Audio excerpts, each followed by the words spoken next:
இந்த வரைபடத்துல உங்களுக்கு என்ன தெரியுது? இத வரைஞ்ச ஓவியர் காரல் அப்பேல் 1947 26 வயசு அவருக்கு இருக்கும்போது அவர் இதை வரைஞ்சார்.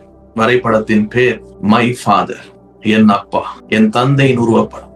26 வயசுல அவருடைய அப்பாவை அவர் இவ்வாறு வரைய காரணம் என்ன? அவருக்கு இருந்த கசப்பான அப்பாவை குறிச்ச இந்த கடுமையான உறவுல இருந்த வெளிப்பாடு. அதனால முகத்தை சிதைக்கணும்னு சொல்லி வரைஞ்சிருக்காரு.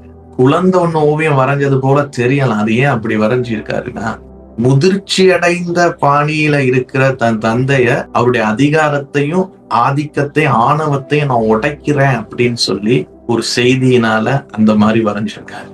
உங்ககிட்ட உங்க அப்பாவை பார்த்து வரைங்கன்னு கொடுத்தா நீங்க என்ன வரைவீங்க? உங்க சொந்த தகவல். இந்த ஜேர்னிக்குள்ள பிதாவை அறிந்து இருதயம் குணமாக்கப்பட்ட பயணத்துக்கு முன்பதாக வரைஞ்சாலும் இப்பவும் வரைய சொன்னாலும் நீங்க உங்க அப்பாவை குறிச்சு என்ன வரைவீங்க? எல்லாருக்குமே உங்களுடைய பெற்றோர், உங்கள் தகப்பன் ஓகே என்ற லெவல்ல இருக்க முடியாது. பாதிக்கப்பட்டிருக்கிற கேரல்கிட்ட போயிட்டு கடவுளை பத்தி பேச முடியுமா? அப்படியே நீங்க பேசினாலும் அவர் கடவுளை என்னவா மனசுல எண்ணுவாரு. ஏன்னா அவங்க அப்பாவுக்கு அவருக்கு ஏற்பட்ட முருகலால அவருக்கு அதிகமா கடவுள் மேல கோபம் வர வாய்ப்பு இருக்கு. அவர் கடவுளை நம்பினாரா? சரி, அப்படி அவர் கடவுளை நம்பி இருந்தா அவர் கடவுள் ஒரு அன்பான அப்பான்னு அறிந்திருப்பாரா? அன்பான தகப்பன் அப்பா நீங்க சொன்னீங்கன்னா அந்த இடம் எப்படி இருக்குன்னு கொஞ்சம் நினைச்சு பாருங்க. புரியுதா? ஈஸி இல்ல. ஒருத்தவங்க கிட்ட போயிட்டு தேவன் அன்பான அப்பான்னு சொல்றது அவங்க முன்னாடி முதலாவது யார தெரியுமா கொண்டு வரும்? இந்த மாதிரி பலர் தேவன் அன்பான ஒரு தந்தைன்னு புரிஞ்சு கொள்ள முடியாம இருக்க, அறிஞ்சு கொள்ள முடியாம இருக்க இந்த மாதிரி காரணங்கள் இருக்கு. அதனாலதான் நாம எப்படி ஜனங்களோட பேசணும், அவரை அறிமுகப்படுத்த போறோம், உனக்கு ஒரு அன்பான அப்பா இருக்காரு என்பதை பேச வேண்டிய காலமாகவும் இருக்கு. அப்படியே நீங்க சொன்னாலும் மனசுல அவரை நம்பலாமா வேண்டாமா, அவர்கிட்ட என்ன முழுசா ஒப்படைக்கலாமா வேணாமா அப்படின்னு பல குழப்பம் மனசுல இருக்குல்ல.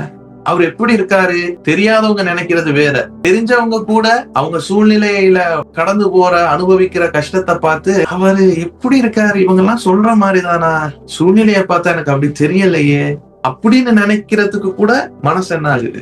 பலர் கடவுளை தனிப்பட்ட ரீதியா அறிஞ்சு கொள்ளணும்னு ஆசைப்படுறாங்க.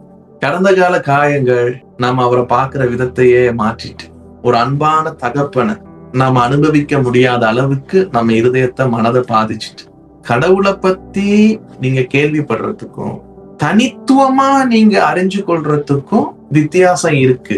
அன்பான தந்தைன்னு சொல்லி எவ்வளவு நாம செய்தி கேட்டாலும் ஆனா நீங்க தனித்துவமா அவரை அறிகிற இடத்துக்கும் வித்தியாசம் உண்டு.